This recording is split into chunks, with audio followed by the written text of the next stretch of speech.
রাত গভীর হলেই আতঙ্কে থাকেন অনেক কৃষক। কখন মাঠে নেমে আসবে বুনো হাতির পাল আর মুহূর্তে শেষ করে দেবে মাসের পর মাসের পরিশ্রম। সেই ভয় নিয়েই কাটে তাদের জীবন। অন্যদিকে খাবার ও নিরাপদ চলাচলের পথ হারিয়ে লোকালয়ে ঢুকে পড়ছে হাতিরাও। এমন বাস্তবতায় উঠে এসেছে শ্রীলঙ্কার মানুষ হাতির সংঘাত নিয়ে আল জাজিরার নির্মিত একটি প্রামাণ্যচিত্রে।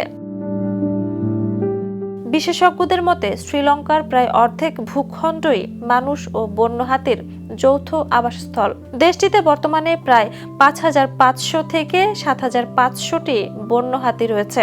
বনভূমি কমে যাওয়া, কৃষি জমির বিস্তার এবং হাতির প্রাচীন চলাচলের পথ দখল হয়ে যাওয়ায় সংঘাত দিন দিন বেড়েই চলছে।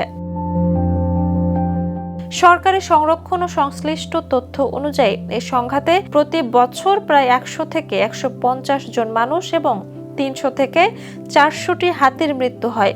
অনেক সময় হাতির দল খাবারের খোঁজে গ্রামে ঢুকে ফসল নষ্ট করে, ঘরবাড়ি ভেঙে ফেলে এবং প্রাণহানির ঘটনাও ঘটে। আবার মানুষও বিদ্যুৎ বেষ্টনী, বিষ বা অন্যান্য উপায়ে হাতি তাড়ানোর চেষ্টা করে, যার ফলে বহু হাতি মারাও যায়।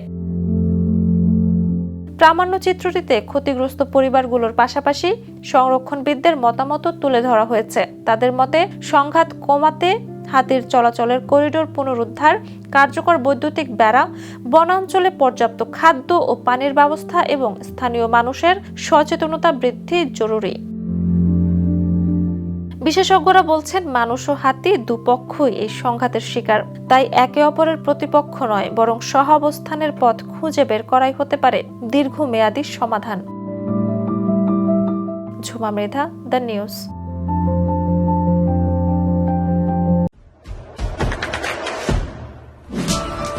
দেশে দেশে সবার সাথে, দ্য নিউজ।